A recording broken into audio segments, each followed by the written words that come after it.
Akala ko kaya mong talunin na 1,000 Suryano. Hindi mo pala naintindihan yung talatang binabasa mo eh. Isa pong Iglesia ni Cristo. Brad Willie Magandang gabi po. Magandang gabi po sa inyo lahat at maging sa mga panahon ito. Ito po ang kauna-unahang kong punta rito. At totoo sabi ni Brother Romy na maganda nga si Sister Luz. At buha po naman yung si Brother Joseph at Kawili. Kaya lang, Brother Eli, akala ko nandito kayo kaya sayang ano. Papapirma sana akong autograph sa inyo pag uwi kami. Anyway, bago po ako magtanong, hayaan niyo munang magano ko na sabihin na natin, kilalanin natin ang mga achievement na nagawa ng dating daan. Dahil matagal na ako nakikinig sa inyo mula pa sa Genius Family, marami na ako nakitang nakadebate nyo, tinalo nyo. Hindi man natin masabi na talagang sa katwiran, matagal na panahon at ang pinanganunguna nga dyan ng inyong si Brother Eli Soriano na halos siguro buhay at di ba, lakas, pinuhunan niya. Ewan ko kung papalakpakan niyo si Brother Eli sa kanyang gawang achievement na yan.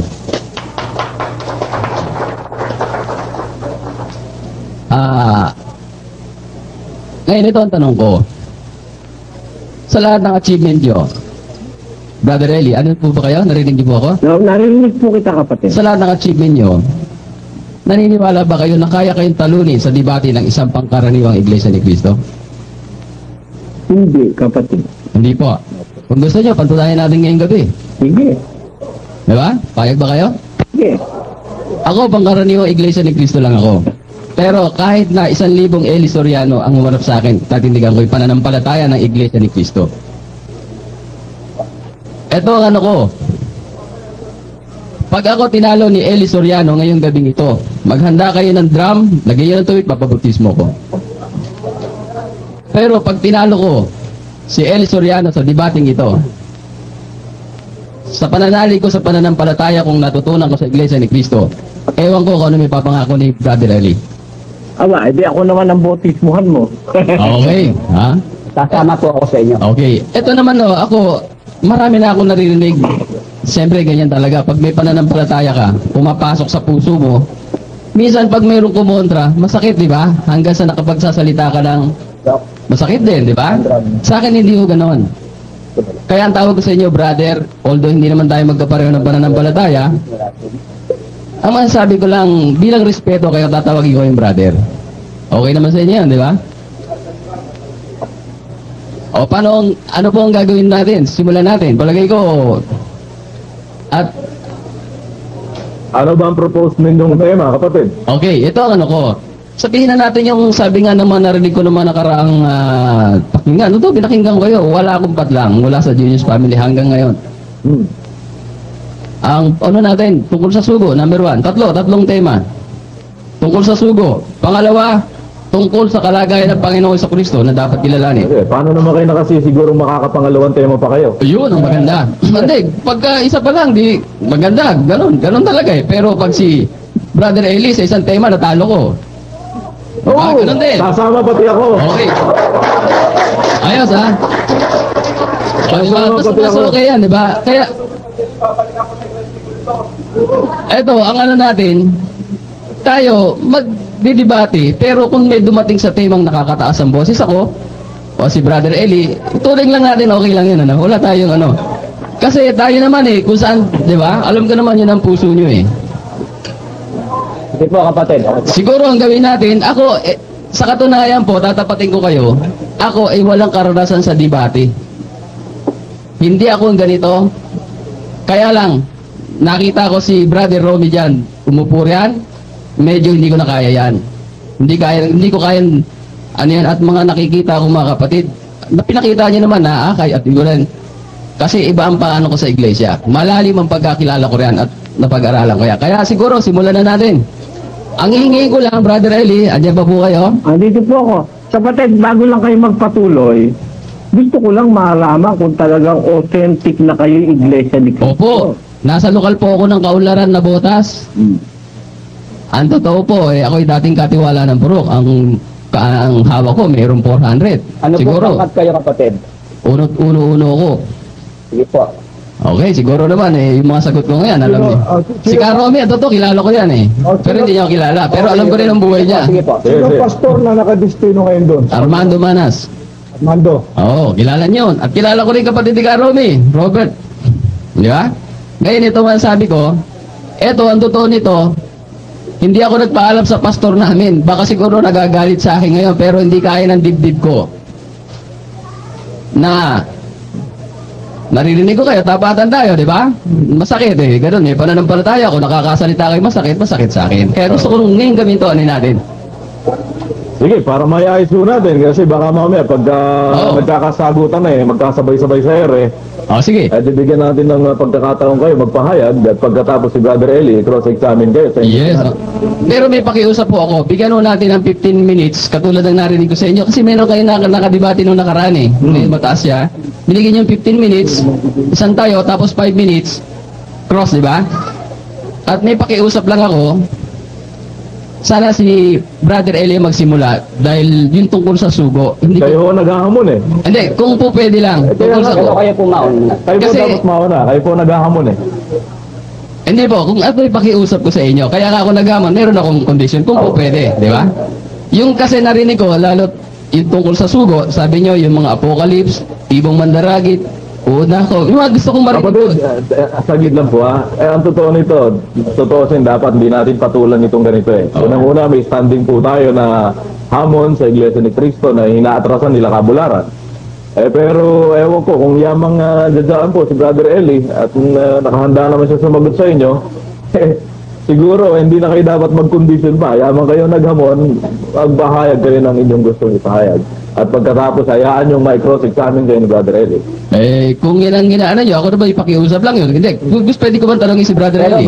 pero kapatid, talaga pong sa rules ng debate, kung sino po yung challenger, siya po ang dapat unang maglahad ng kanyang pananampalataya. Okay, pero ipagpaumanin niyo po, inuna ko na kanina pa, na ako pangkaraniwang kaanib lang, wala akong karanasan. Oo nga po. Kaya sana para marinig ko, Oo nga po marinig kapatid. ko muna yung tungkol dun sa sugo. Kasi ang totoo, makikipag-ano ko sa inyo na hindi ko gaano pang na para ma-cross ko rin kung yun nga talaga yung tungkol sa sugo. Kung po pwede lang, yun ang sana. Siguro naman alang-alang dahil dun sa aking pangkaraniwang kapatid lang ako, hindi naman talaga ako ministro. Ang totoo, talatandal ako sa 10 talata lang. Bagay po kapatid, kung kayo nakikinig sa mga pangangaral ni Brother Eli, makikita niyo naman po ang stud namin pagdating niyan tungkol sa sugo Sinasabi namin na yung mga titulo na kinuha ni Mr. Manalo, yun po si Kristo. Yung mga sinasabi po namin sa Biblia. Ngayon, kaya para wag tayong mag-consume ng maraming oras, mag-umpisa na po tayo. Sige, Umpisa nyo na ho. Okay, ganito, meron nakipakikiusap. Ang totoo, hindi ako marunong magbasa ng Biblia. Alam ko lang yung mga laman ng dala. Wala akong problema ron. Pwede niyo akong tulungan, Kawili. Pwede po. Na Pwede pagka po. sinabi ko Para kayo na matuloy magbasa. lang po ito. Sige po. Ano po ba ang ano ni Brother Eli? Kung pwede pakiusap ko. Alam mo kapatid, ganito sa akin, ako ayokong bumibigo ng kapwa ko tao. As much as nandiyan ka, bagaman labag sa professionalism ang aking gagawin, kasi meron kang sinabing kahit 1,000 Eli Soriano Apo. para Totoo ako yun. na-challenge doon, Oo. kasi walang 1,000 Eli Soriano, isa lang ako sa mundo. Kaya siguro mas madaling matalo sa debate kung isa lang. Oo, kaya siguro, umpisahan mo na dahil sabi mo, tutulan mo. Tutulan mo na ako dahil sabi mo, nakikinig ka naman. Brother Eli, lilinawin ko lang po, yung pakiusap niyo po ba, hindi niyo ako mapagbibigyan na kayo muna magsalita tungkol sa... Hindi, dahil hayag naman sabi mo, mula, sige, mula sa Genius Family sabi mo, sige, ay nakikinig ka na. Therefore, sige, alam mo na yung simulan natin. tutulan mo. Eto ano lang to hindi total, maring bukas kasama niyo na ako. Kapatid, Okay. Kami. Sige, teka. Bigla natin linawin mo itong pangyayari na ito, ha? Kayo na mismo nagsasabi, kahit 1,000 Soriano, kaya inyong talunin. At mas madali Tama pa po nga. yun.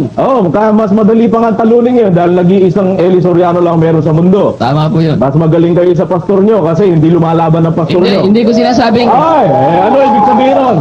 Kung talagang ganun kadaling talunin si Brother Eli, bakit ayaw lumaban ng pastor nyo? hindi ko kaya sagot.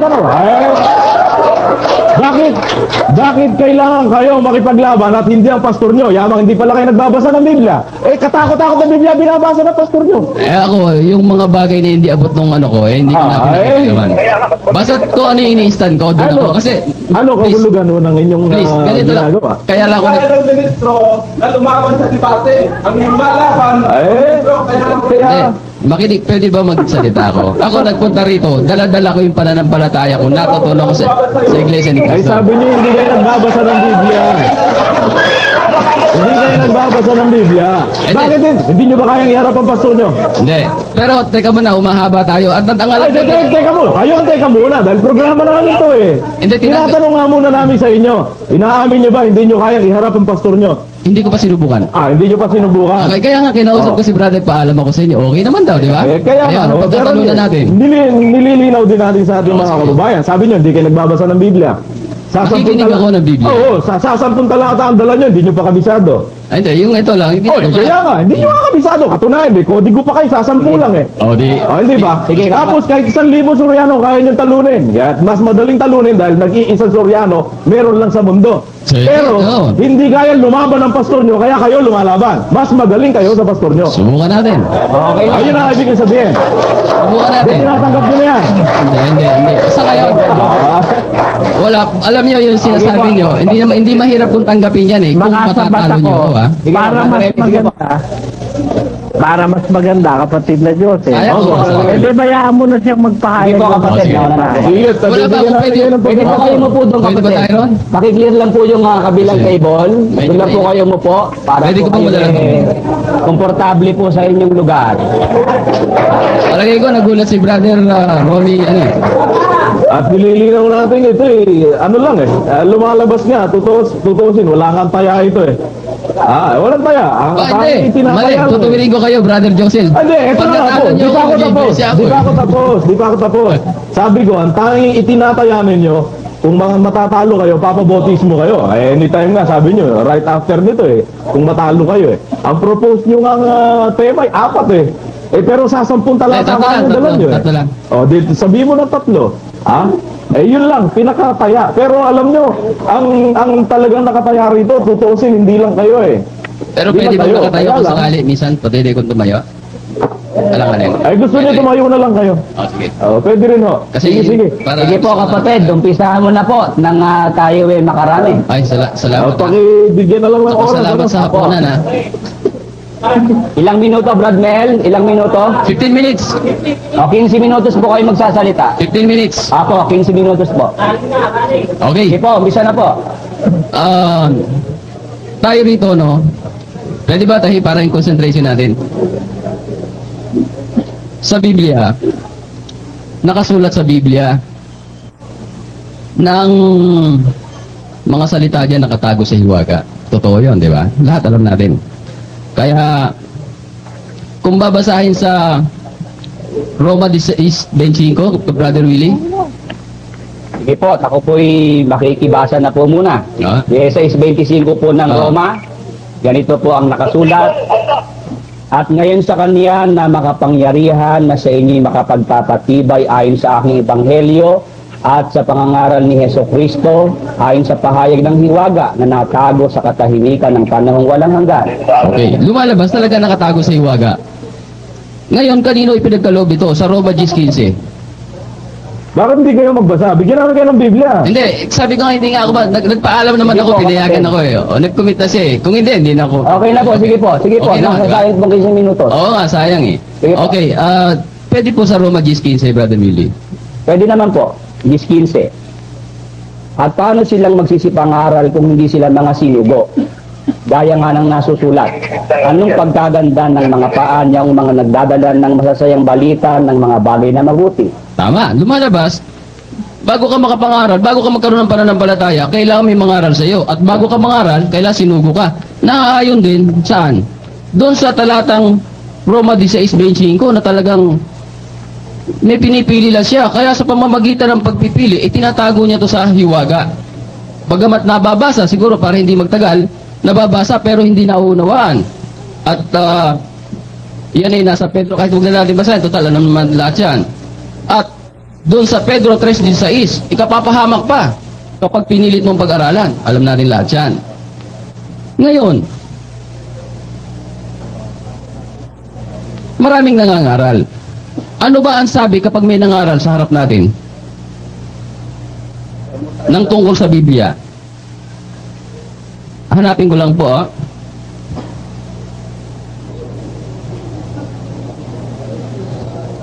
Ano lang po, medyo... Pwede po ba, tayo eh. pwede po ka, Brother Willie, pakibasa, palagay ko kabisado nyo, matakwil. Ha? Matakwil. Sige po, inasa Galacia 1:8 po kapatid. O sige, ano pong... Ano? Katapwat kahimat kami o isang anghel na mula At sa yun, langit. Ang mangaral sa inyo ng anumang ebanghelyo na iba sa aming ipinangaral sa inyo, matakwil. Tama, hindi, tama yun. Huwag niyo tawanan talata ng Biblia yan. Re-respetuhin yan, mga kapatid. Hindi, ako, tawanan niyo ako, pero talata ng Biblia yan. Kaya respetuhin natin yan. Nakasulat yan eh. Tama, di ba? Lumalabas kapag may nangaral na sugo, nagpapakilala ng tungkol sa Biblia, matakwil kapag ka hindi sugo. Ngayon, tingnan natin kung ang si Brother Eli Soriano, dapat nating paniwalaan o dapat nating itakwil. Dalawang choice tayo, di ba? Bakit? Isa lang naman ang tunay na reliyon eh. Kahit hindi na natin basahin, alam na natin lahat. Merong 100,000 reliyon sa buong mundo. Pero isa lang ang tunay na reliyon. Lumalabas, isa lang ang sugo. Kapag si Brother Eli Soriano ang sugo, lahat yan, hindi na. Di ba? Ganun lang yan eh. Okay. Ngayon ito, kung pahintulutan nyo kung ikwento, ito ayon doon sa napanood ko, sa tamang daan at napanood ko sa dating daan. At pwede nyo ring i-correct ito kung mali ito at later on, pero ito pinagbabatayan ko yung ipinakita na Iglesia ni Cristo na naging istorya ni Brother Eli Soriano. Bakit nagkaroon ng pananampalataya o isang pagkaalam sa Biblia si Brother Eli Soriano? Sinabi niya na siya natuto kay Ginoong Nicolas Perez, na dating manggagawa ng iglesia na tiniwalag o hindi ko alam kung itiniwalag o tumiwalag, hindi ko alam. Na siya naman sumama kay Ora kung iaatras natin. Na nagtayo ng iglesia ng Diyos, tapos nagsama sila ni Nicolas Perez, nagkahiwalay sila, and then nagtayo ng iglesia ng Diyos kay Kristo Jesus, Suhay at iba pa kung ano pa yung karugtong, hindi ko na makabisado. Ngayon ito, nung time boy si Brother Nicolas Perez, kasama niya si Brother Eli Soriano. Ano ang ginagawa nila? Natural. Nagbabalangkas sila ng mga dapat natuntunin ayon sa banal na kasulatan at may patnubay ng Panginoong Diyos. Ngayon ito, di lumabas lahat yan. Ginawa nila, gumawa sila ng seminaryo, whatever, at inirehistro sa sect ang bylaws nila, mga pananampalataya nila, at pati mga tuntunin doon. Lumipas ang panahon, nangangaral si Brother Eli Soriano kasama si Nicolas Perez. Namatay si Nicolas Perez. Nagkaroon ngayon, pumalit. Sino pumalit? Si Gugulan. Hindi ko alam, Ninita Gugulan ba yun? Hindi ko kabisado. Gugulan ang pumalit, babae. Na nung napalit siya, hindi siya napalit ng pumwesto lang doon sa pwesto na yon. Ano nangyari? Pinirmahan nila yon ng Board of Directors na ito ang ano. Bakit? Ayon doon sa bylaws, si Ninita Gugulan dapat ang mapwesto. Bakit? Siya General Secretary Natural, di ba? Ito ang problema. Nagkaroon ng hindi magandang pagsasama, whatever ang nangyari, biglang naalis si Brother Eli Soriano. Bakit siya naalis? Dahil sumunod siya doon sa tuntuning ipinatutupad ng panahon buhay si Nicolas Perez na may patnubay ng Diyos, sabi nila. O ano? Kaya sa itiniwalag, at may ebidensya dyan, kaya sa itiniwalag at hindi siya sinuportahan ng sect. Bakit? Dahil nilabanan niya ang tuntunin na kinikilala niyang sugo na nagturo sa kanya. Yan ang malinaw. Dahil bakit? Hindi niya pwedeng ikatwiran na ano, ay hindi, tao lang nagtiwalag sa akin. Hindi. Bakit? Kung ikaw lingkod ka ng Diyos, tutularan mo si Josua, si Moises. Nung namatay si Moises, itinaguyod ni Josue ata yun. Ipinaglaban niya yung pananampalatayang yun. Ganon dapat ang ginawa ni Brother Eli Soriano. Doon sa tuntunin, mga pananampalataya pinakilala sa kanya ni Ginoong Nicolas Perez. Pero bakit? Hindi siya nalabanan. Ang nangyari, nagtayo siya ng sariling reliyon. Bakit nangyari yon? Ba't hindi mangyayari yon? Maari hindi ko alam dahil hindi pa ako buhay noon, o hindi ko rin alam, maari na sinigugulan, hawak-hawak ang sect na pinagtibay ni Ginoong Nicolas Perez, kasama siya, at ayon doon na kung sino ang lumaban sa tuntunin na yon o sa gobyerno ng Iglesia ng Diyos, maalis, titiwalag. Yun, natiwalag nga. Paano yan? Ang nakasulat? Mateo 18:18, Brother Willie, please.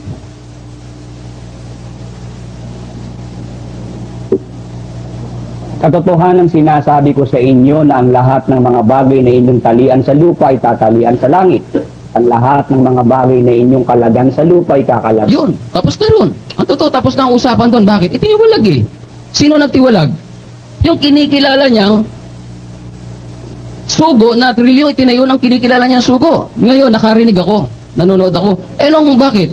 Si Felix Manalo rin, tiniwalag eh. Aba, hindi magkapareho yun. Bakit? Si Felix Manalo, tiniwalag na hindi niya kinikilalang sugo, pinagtiwalag sa kanya. Katoliko, hindi niya kinikilala yan. Pero si Nicolas Perez, hindi.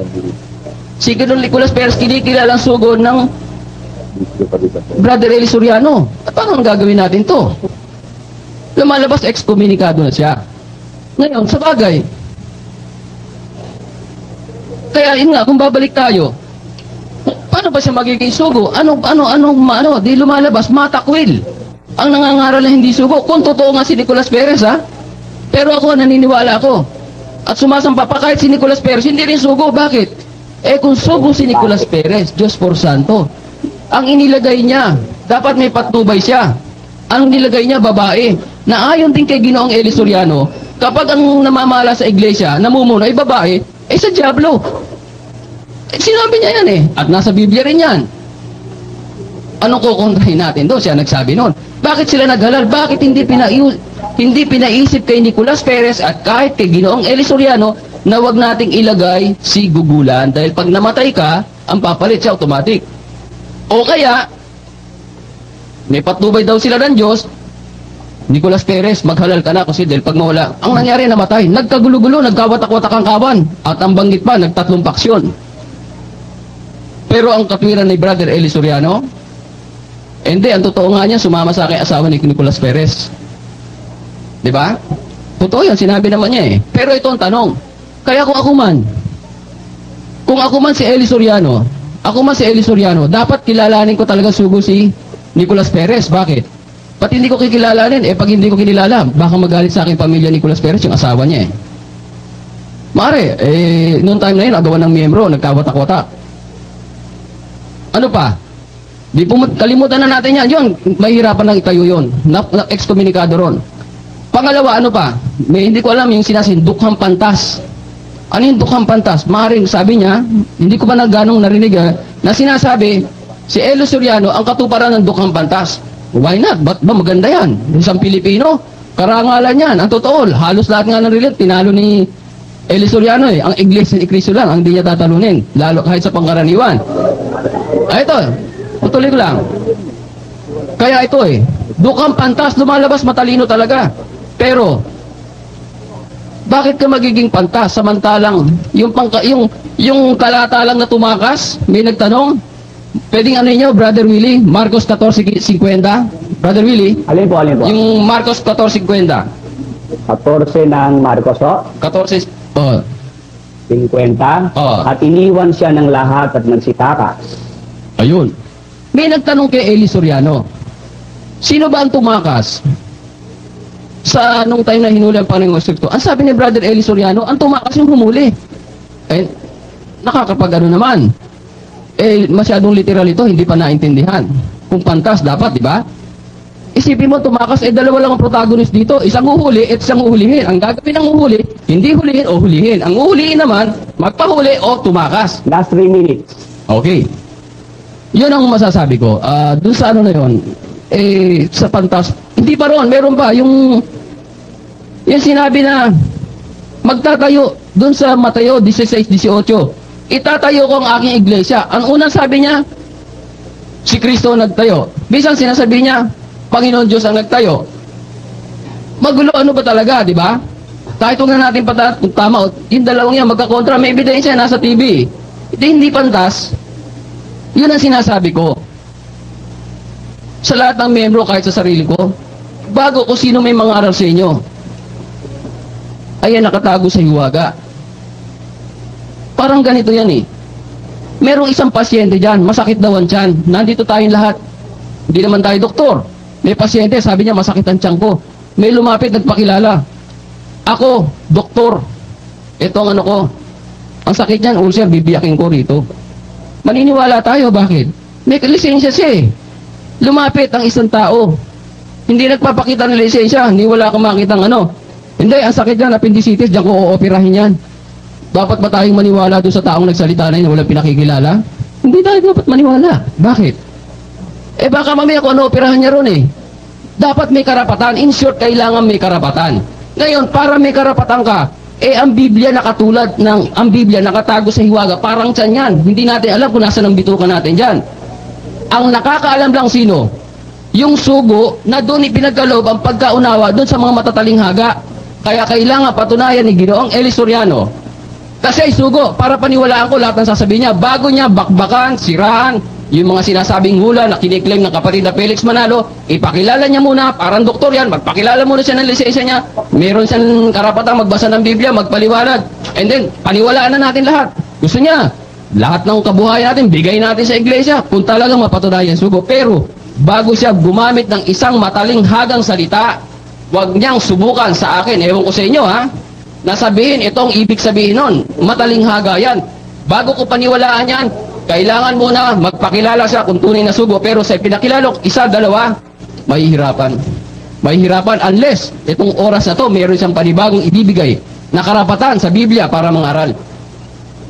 1 minute. Yun ang sinasabi ko. Kaya dun to, kaya ko pumunta na rito. Medyo hindi ko na kaya. Maraming kapatid sa iglesia. Although, iba-ibang taon, natural lang yun eh. Natural lang yun. Eh kahit paano ng Panginoon si Kristo, siguro lalayas din yun eh. Eh bakit? Eh nung 72 na mga kaanib niya eh. 72 na kaanib niya, ilan ang lumayas? 60, natira 12. Natural lang yun. Hindi nyo dapat dahil ang diablo matalino. Kapag pinapasok nyo ang isang mangangaral, mga kapatid, kapag ang isang mangangaral, pinapasok nyo, na hindi nyo tinatanong kung may lisensya siya, parang ganito yan. Pumunta kayo sa operating room, sinabi nyo, may sakit ako, ooperahin kita. Hindi mo tinanong kung siya may lisensya, wala na. Ma-ooperahan kayo nang wala sa maliling kayo. Salamat po. Sige, ibigay po natin ang pagkakataon kay Brother Eli para i-cross-examine itong ating panauhin dito. Ewan ko kung panauhin ito. Sige. Brother Eli? Unang tanong ko, alam mo, naaawa ako dun sa kapatid natin na yan dahil misinformed Brother Eli, siya. yan ang inaasahan ko sa inyo. Misinformed siya dahil ilang tanongin daw ako kung sino yung tumakas. Eh, sagot ko raw, yung humuhuli, may ebidensya daw sa TV. Hindi naman kasi pinakita sa TV yung buong pangyayari nun eh. Doon ka kulang. Hindi mo alam yung buong pangyayari, pinuto lang nila yon. Ang tanong ko ganito, kapatid. Sabi mo, ang mga salita ng Diyos nakatago sa hiwaga. Ipinabasa mo ang Roma 16:25. Doon ba sa Roma 16:25, alin ba nakatago sa hiwaga? Yung salita ng Diyos o yung hiwaga ay nasa salita ng Diyos? Basta't lahat tungkol sa Biblia, kung may magpaliwanag na hindi sinugo, hindi niya kayang ipaliwanag na maayos ang Biblia. Hindi. Kasi sabi mo kasi, ang premise mo, ang mga salita ng Diyos nakatago sa hiwaga, binasa mo 16:25. Gusto kong basahin uli para maintindihan mo yung sinasabi mo, no?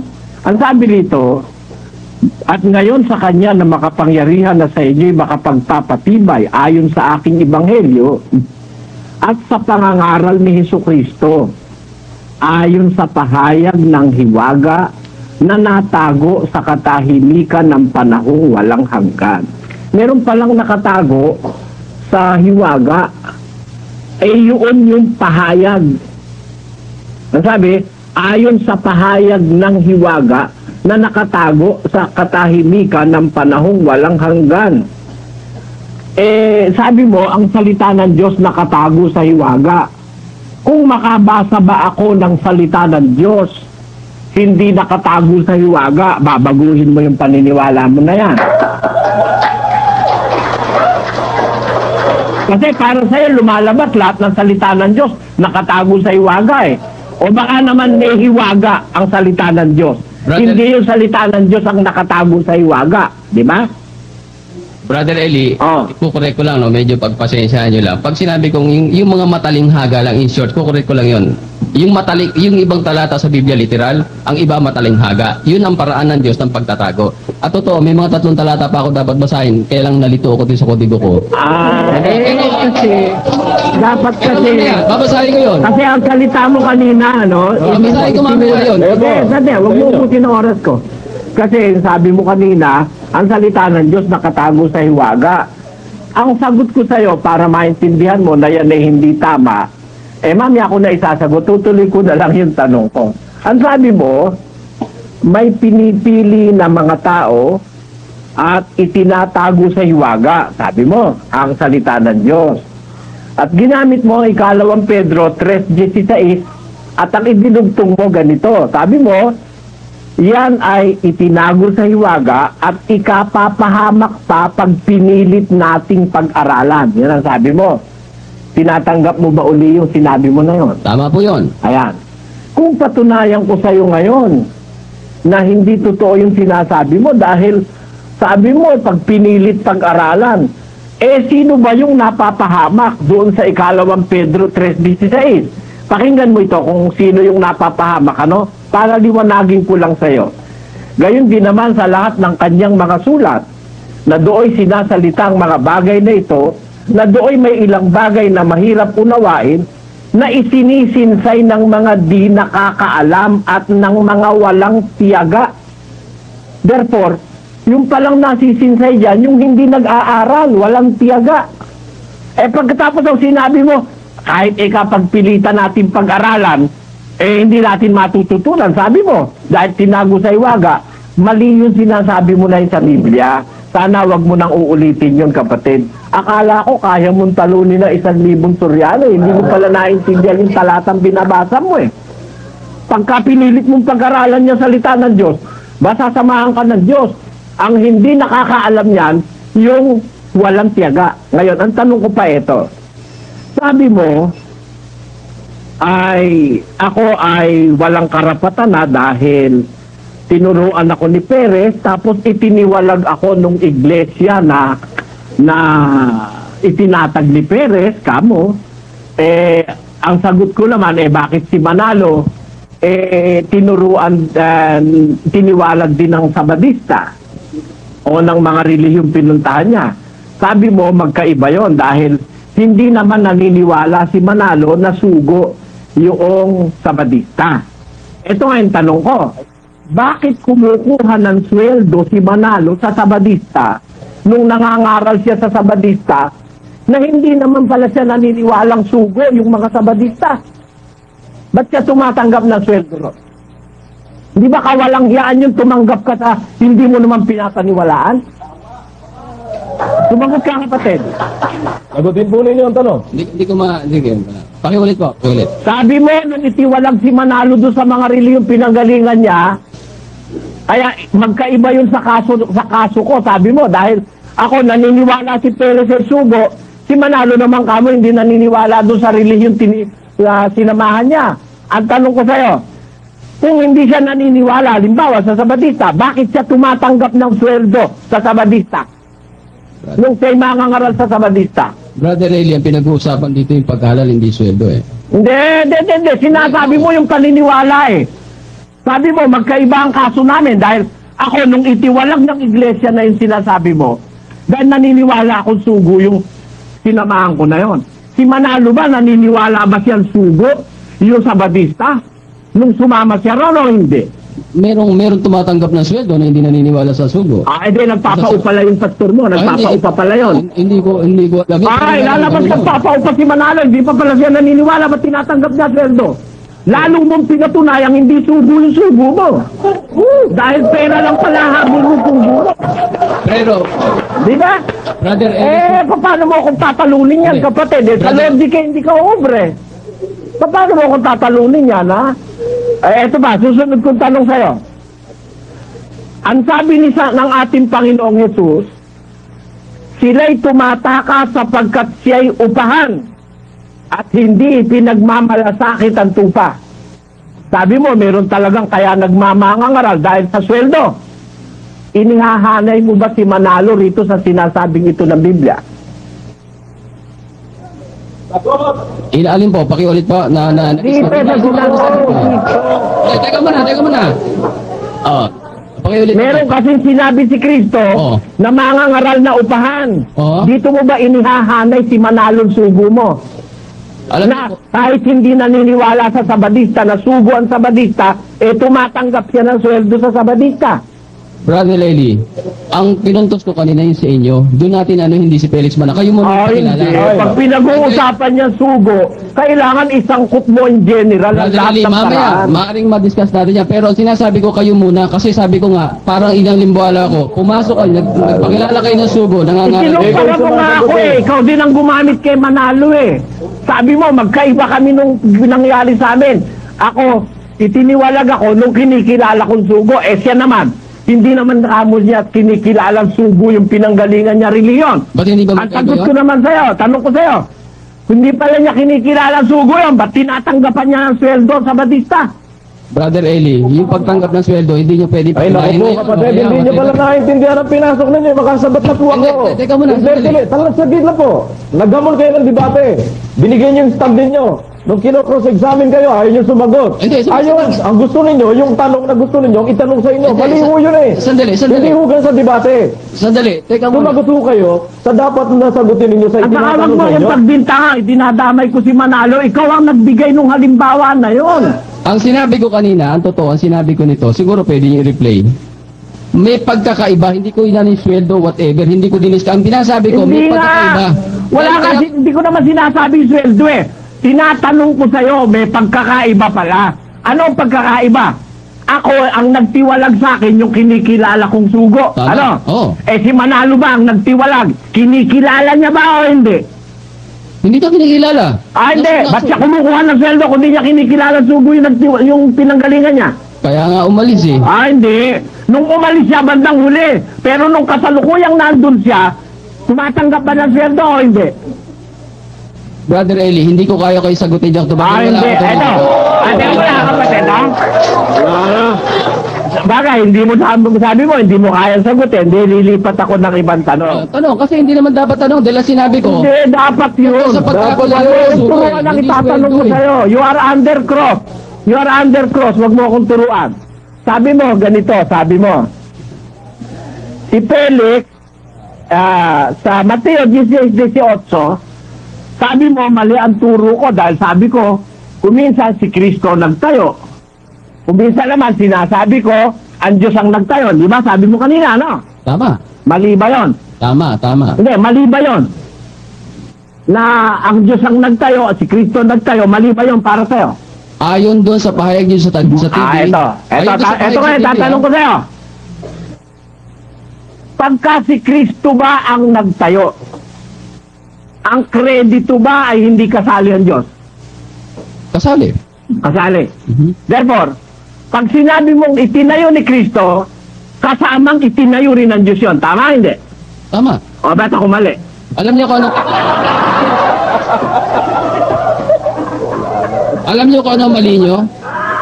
Hindi pinag-uusapan dito yung credit. Yung oras na yun, kung sino yung nagsasalita na nagtatagtayo, sabi niya, itatayo ko aking iglesia. Ang sinabi niyo, Diyos ang nagsasalita. Yun ang kinokontra ko sa inyo. Samantalang si Panginoon Kristo ang nagsalita noon. Ba't sinasabi niyo Panginoon Diyos? Ganito yung kapatid. Sino ba may sabi na ang lalaki wag hihiwalayan yung kanyang asawa? Sino may sabi no? Ay, Sumagot ka kapatid. alam mo, Hindi, sumagot ka. Wag hindi yung alam ko. hindi ko alam. Tinatanggap mo ba? Ito Tinatanggap mo ba na sinabi ni Pablo na wag hihiwalayan ng lalaki ang kanyang asawa? Teka muna, ba't Hindi, nakikita yung tinatanong ko sa'yo. Ano naman yun? Ay, naku, Pakikita sumagot ko lang sa'yo kayo. ang relevant niyan. Tinatanggap mo ba na sinabi ni Pablo, huwag hiwalayan ng lalaki ang kanyang asawa? Brother Eli, wala akong tinata kapag hindi ko kabisado yung talata. Ang sinasabi ko kanina, yun ang Hindi, pag hindi mo panindigan nyo. kabisado, babasahin natin. Ate. Pakapatid na Willie, pakibasa mo, hindi lang niya kabisado. Ako, makinig ako. Unang Korintos 7 at 10. Tatapwat sa mga may asawa ay aking ipinag-uutos. Ngunit, hindi ako, kundi ang Panginoon, na ang babae ay huwag humiwalay sa kanyang asawa. Ayan ang talata. Sinasabi ko aking ipinag-uutos sa mga may asawa. Apo. Ngunit, hindi ako kundi ang Panginoon na ang babae ay huwag gumiwalay sa kanya asawa. Sino may sabi niyan? Kung ano ang pagkaunawa nyo, pagbigyan natin. Hindi, teka muna! Nako. Sabihin nyo. Ito, tatanungin ko yung tanong ko. Sandali, ano po? Yan ba, dandali, kapatid, pakinig ka. Sinabi ba yan ni Pablo o hindi? Kung yun ang nasa talata, paniwalaan dapat natin. Ayan, kapatid, tinatanggap mo, sinabi ni Pablo yan. Tama? Ano nakasulat, ha? Oh, Kasi hindi, ko tinatanggap mo ba, sabi ni Pablo yan? Basta nakasulat sa Biblia. Ayan, palatayin ngayon, natin lahat. tinatanggap mo ba na yan, sinabi na yan ni Pablo, sinabi rin ng Diyos yan? Natural. O, yan. Sa kapatid, kung sabi ni Pablo, tama ako, hindi? Basta't nasa Hindi, Biblia. tama ba ako, hindi? Pag sinabi ko sabi ni Pablo, Teka, tama ako, hindi? ulit. Medyo magulo ang... Pag sinabi ko bang sabi ni Pablo ang 7 Gs ng unang Korinto? Teka muna. Alba, sinabi ko, sabi ni Pablo, tandali, pakinggan mo ako. Makinig kasi kayo para maintindihan yung tanong na makasagot Pag kayo. sinabi ko bang sabi ni Pablo ang 7 Gs ng unang Korinto, tama ba ako, hindi? Basta't nasa Biblia, mababasa, tama yun. Ayan. Eh, pag sinabi ko bang ang 7 Gs ng unang Korinto, sabi ng Diyos, tama ba ako, hindi? Basta't kung ano yung nakasulat, sabi ko nga sa Ah, di parehong tama yan, ano? Dahil yun ang nakasulat eh. Sinasabi ko, ngunit hindi ako, kundi ang Panginoon, sabi niya. Ngayon, tanong ko sa'yo, pag sinabi ko bang si Kristo ang may sabi, itatayo ko aking iglesia, tama ba ako o hindi? Tama yun, yun ang nakasulat Ah, eh. pag sinabi ko bang ang Diyos ang may sabi nun, tama ba ako o hindi? Doon sa talatang tinawag na... Diyos sa talata, hindi. Eh kung mapasok ko sa ibang talata, Diyos ang may sabi nun, tatanggapin mo, mali ka. Brother Soriano, please. Ang sinasabi ko, baka hindi nyo naintindihan yung sinabi ko kanina. Ang pinag-uusapan kung sino yung nagsalita nung oras sa talata na yun. Tama yung Huwag nyo na pagkasalita. ituloy sa iba. Kung Doon lang mabasa tayo. ko na yung sinabi ni Kristo, itatayo ko aking iglesia, hindi niya sariling salita, kundi salita rin ng Ama. Tatanggapin mo, mali ka. Siyempre lahat na sinasabi ng ano galing sa Diyos, di ba? Oo, hindi. Ayun naman pala, kapatid na Joseph eh. Hindi pala mali yung aral na tinuturo ko. Alam nyo, sandali ha, una, pinagbigyan ko kayo, alam Okay, ko 5 okay, minutes time na lang, po. di ba? Aba, hindi mo pinagbigyan, kundi sumasagot ka sa tanong dahil you are under cross. Di ba? You are under Kasi cross, oras. dapat talaga sumagot ka sa tanong. Wala Hindi na to. pagbibigay Okay. sasabihin mo. Tama Okay, na. time na po. Time na lang. Tama na yun. At siguro tama na rin po ang pagbibigay namin sa inyo. Akala ko naman may baon-baon kayo. Ay, hindi pa, may dalawa pa tayo kung sa inyo. Alam nyo kung ganyan na lang din lang Dati muna, sasagot muna ako, kapatid na Bibigay Joseph. natin Ano ang sinabi pagkakataon niyo? kay Brother Eli. Ha? Sige po, Brother Eli, Brother Eli. kayo. Kayo na po. Ako naman ang dapat sumagot Oo, 15 dapat. minutes. Apo. Kung gusto niya, ako naman ang i-cross-examine niya pagkatapos, di Sige ba? Tama po. O yan, para fair, ano? Sige po. Una, sabi niya, ang mga salita daw ng Diyos na itago sa hiwaga. Yung kasi turo sa kanya ng ministro niya, kaya kahit daw pilitin pag-aralan, maliligaw ka pa. Yun ang naitanin sa iglesia ni Manalo eh. Na huwag mo lang pilitan pag-aralan niya dahil maliligaw ka lang. Yun ay napakalaking turo ng mali nang hindi nga sugo ng Diyos na si Mr. Manalo. Unang-una, yung pinabasa niyang talata sa 16:25 na Roma, ang sabi ng pahayag ni San Pablo ron, ganito, ulitin ko lang. At ngayon sa kanya na makapangyarihan, na sa inyo'y makapagpapatibay, ayon sa aking ebanghelyo, at sa pangangaral ni Jesucristo, ayon sa pahayag ng hiwaga, na natago sa katahimikan ng panahong walang hanggan. Hindi po naman ang salita ng Diyos ang nakatago sa hiwaga eh. Ha? merong pahayag ng hiwaga na natago sa katahimikan ng panahong walang hanggan. Ang pinagtaguan, yung katahimikan ng panahon, doon nakatago yung hiwaga. Hindi yung salita ang itinago sa hiwaga. Napakalaki ng pagkakamaling na ituro sa'yo, kapatid, ng sugo mo. Ha? Na kayang-kaya kong patunayan ngayon sa'yo, hindi nga sugo yung nagturo sa'yo. Dahil kung ang nagturo sa'yo sugo, hindi ganyan kabaluktot ang pagkakilala mo sana sa Biblia. Ang salita raw ng Diyos, tinago sa hiwaga. Hindi naman gano'n ang nakasulat sa talatang ginamit mo eh. Ang sabi rito, yung pahayag ng hiwaga, natago sa katahimikan ng panahong walang hanggan.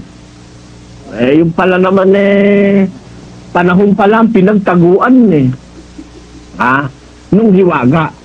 Ngayon, nung dumating yung panahong nakatakda, iahayag na't ibubulgar na hiwaga.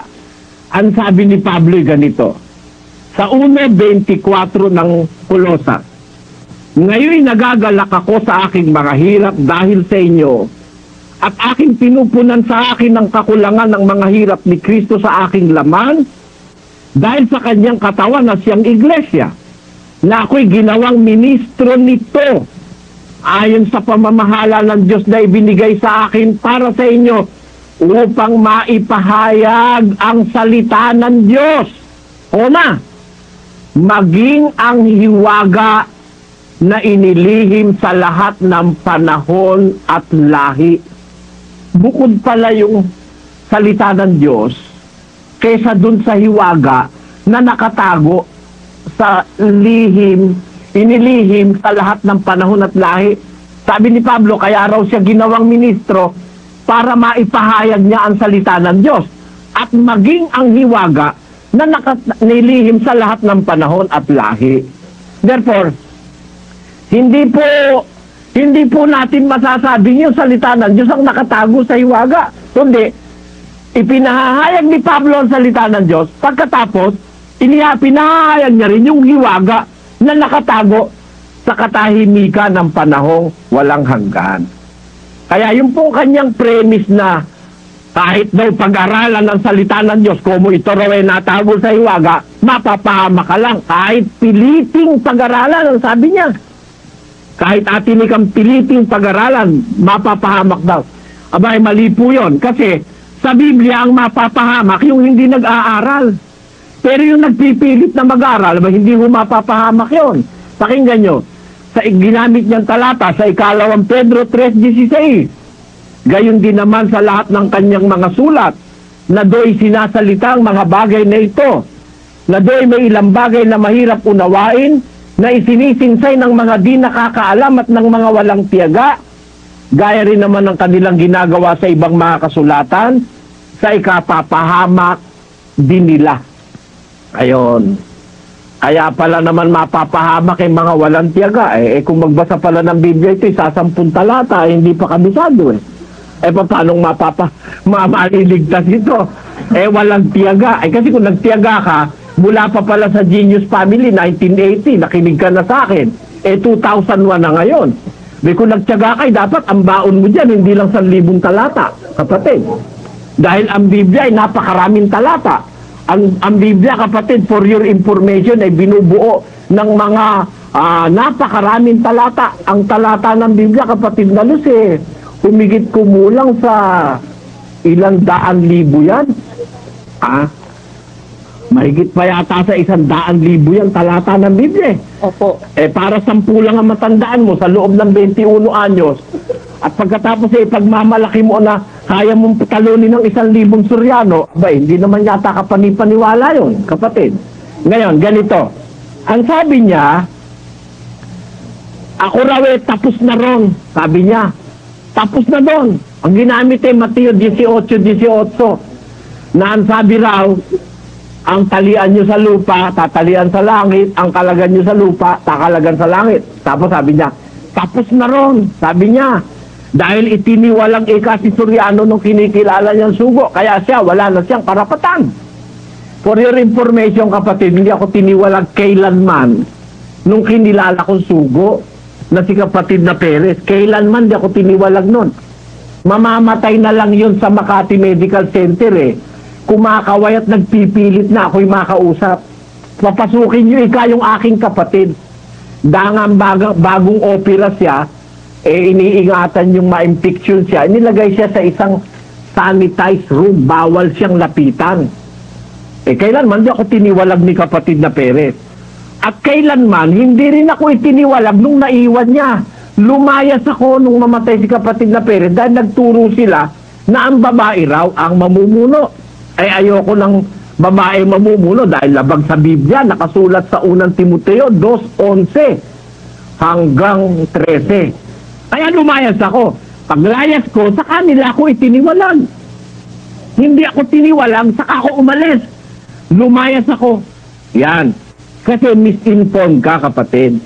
Yung sinasabi mo na, nung panahon na yon, agawan ng miyembro, ay lalong hindi ako nakikipag-agawan sa miyembro. Lahat ng mga miyembrong narito, sumama ng kusang loob sa akin. Pati yung asawa ni kapatid na Nicolas Perez. Ngayon, yung sinasabi mong ako'y pumirma, nasabi mo may pruweba at may ebidensya sa telebisyon, hindi ka kasi pinagtatapatan ng mga ministro mo, niloloko ka lang eh. Ha?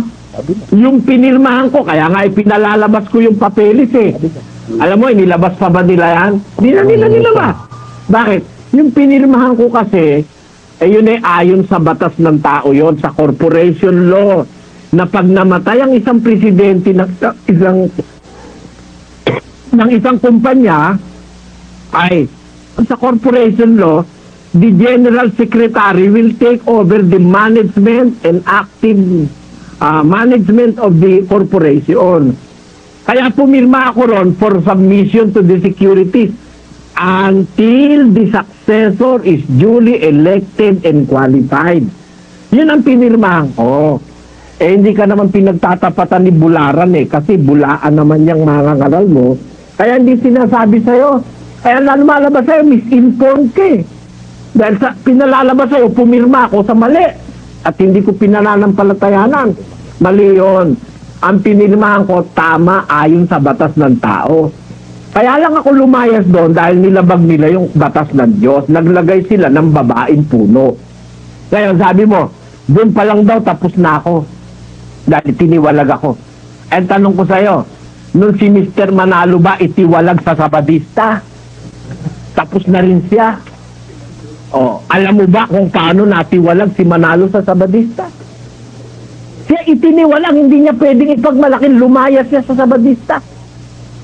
Tumatanggap nga siya ng sweldo. Nakapirma yung Amerikano dun sa ating circular dyan, kapatid na Marcos. Nakapirma na sinasabi ron, si Manalo ay isang mangangaral ng Sabadista, sinuswelduhan siya. Sabi mo, magkaiba kami ni Manalo dahil ako itiniwalag ng kinikilala kong sugo. Kaya ang tanong ko sa'yo, si Manalo ba, nung siya'y magsabadista, kinilala niya bang sugo? Sabi mo, hindi. Kung hindi niya pala kinikilala ang sugo, ba't tinatanggap niya ang sweldo niya sa sabadista? Meaning, kaya siya tumanggap ng sweldo, kinikilala niya sugo yung mga sabadista na inaniban niya. Ngayon, nung bandang huli, lumayas siya ron. Bakit siya lumayas? Dahil ba hindi niya nakinikilala ang sugo?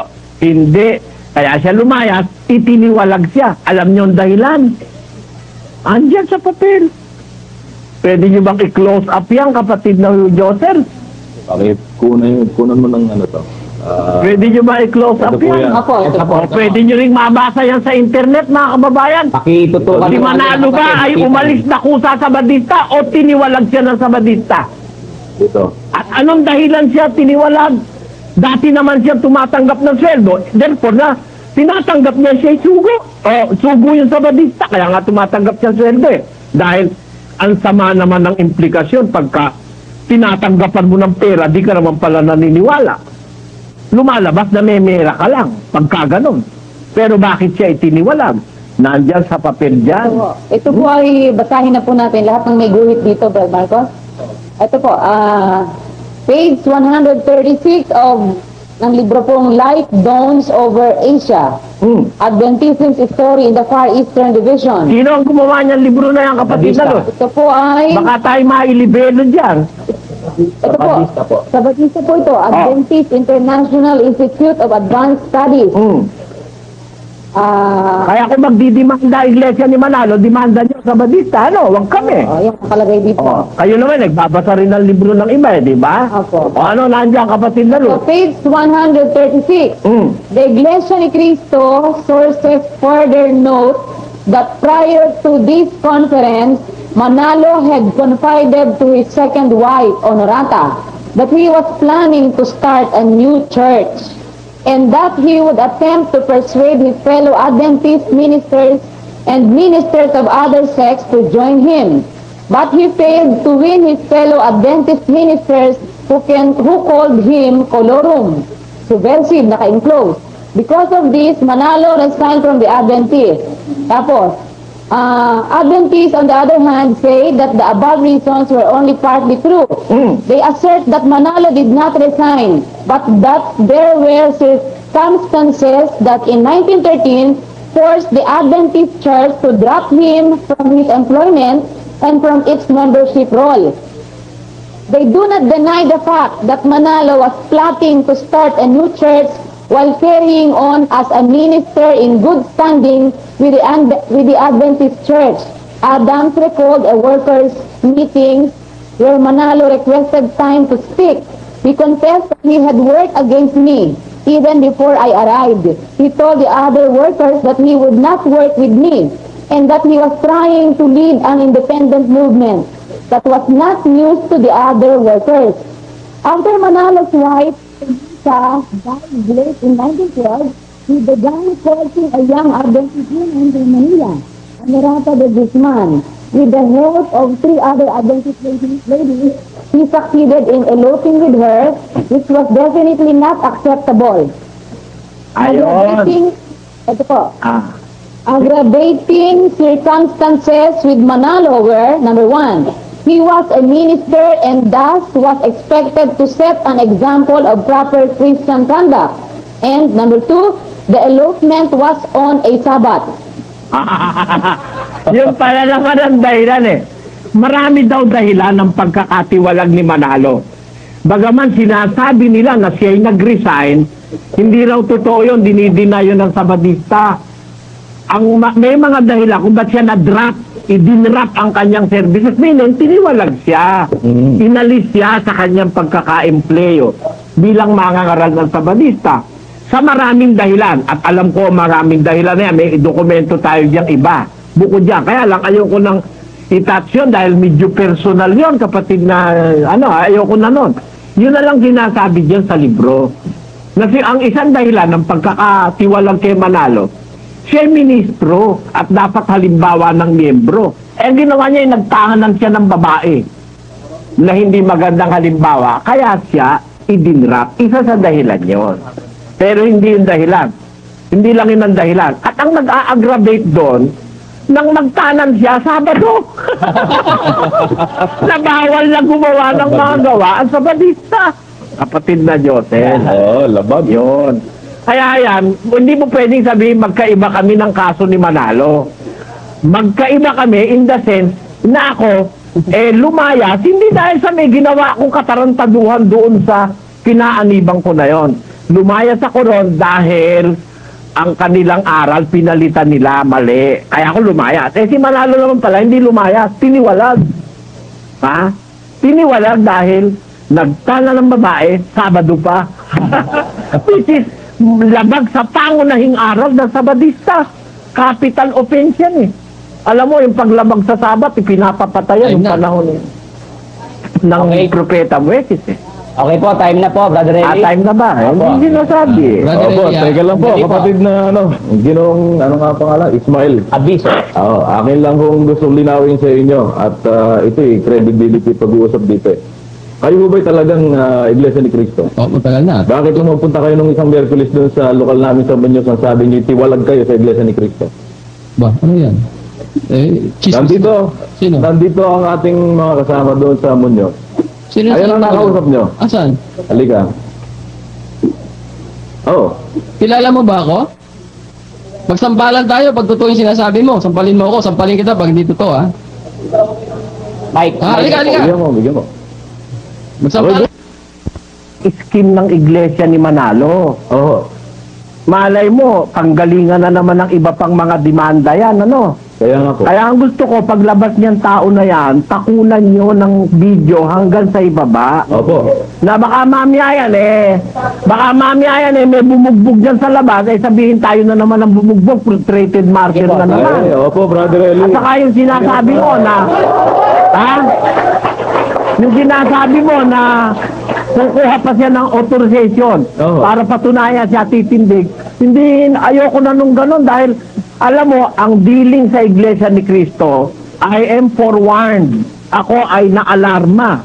Alam mo, ang alarma dumating sa akin. Ano po? Aba aanuhan nga tayo ng katakot-takot na kaso eh. Pati nga yung doktor na wala naman akong kinalaman maghahain ng demanda laban sa akin eh. Diba? Kaya ako, let us stop all these foolish activities na ginagawa sa atin. Let us cause the stoppage of these foolish activities they are trying to do with us. To do to us, I mean. Ang masasabi ko, tapusin na natin itong usapan sa iglesia ni Manalo. Mapanganib, kapatid na Joseph. Upo muna kayo. Mapanganib, kapatid na Joseph. Tama po yan, Brother Eli. Kaya mga kababayan, maintindihan nyo na lang po sana itong bagay na ito. Kasi sa akin, hindi ko na rin po mapanghahawakan itong salita nitong taong ito dahil Hindi credible eh. hindi credible eh. Mahirap na ho. Alam nyo, yung mga scheme na nangyari nitong mga huling araw, at kaya nga nasampahan nila ng ganyang si Brother Eli frustrated murder eh. Ayaw na namin magkaroon pa ng mga kasunod na hindi maganda. At tapos ipaparatang ho sa atin ng mga kung ano-anong mga bagay, ano? Bilang pag-iingat lamang po. Ang sa akin, hindi na po sa kung ano pa man, mga kababayan. Yamang total, nakita naman ng lahat eh, kung paano nakipag-usap itong taong ito. Binigyan natin ng mabuting pagkakataon para may pahayag niya yung kanyang stand. Pero, ipit na. Pero paglabas lang ng tao na yan, kapatid na Josel, pakunan mo ng video hanggang makalabas, patistiguhan mo sa gwardiya sa ibaba na yan hindi ginalaw dyan. Opo. Baka mamaya ay frustrated murder na naman, dawit na naman ako niyang mga yan. Tama po yan. Hindi nakatakataka yung ginagawa nila ng iglesia ni Manalo na yan eh. Panghaharas na sa atin samahan yan eh. Pero wala naman akong kinalaman eh, kasuhan ako ng frustrated murder. Di ba? Nga po yan. Matindi yun. At halatang scheme nila yan dahil nung mag-blatter si Ber ng alas 11 yata yun, wala namang sinasabi na siya ay mamardirin. Opo. Pero bumalik nung alas 3 ng madaling araw, kasama na yung mga pastor niya at binago ang deklarasyon. At siya raw pinukpok ng baril, tinututukan daw siya papatayin, kaya frustrated murder. Ang sabi nung pulis na nakausap nating naglagay ng blatter, may kasama na raw mga pastor. Di ba? May interview tayo yan. Pwede ba ipakita nyo ngayon yan? Prepare nyo. Ibig sabihin, yan ay inspired ng mga pastor yung pagdidimanda sa atin ng frustrated martyr, kapatid na Joseph. Matindi na yan. Hindi na ganyan ang labang gusto ko. Kung ayaw nilang lumaban ng diskusyon, sinasabi ko, mga duwag ang ministro ng Iglesia ni Manalo. Hindi kaya sumunod.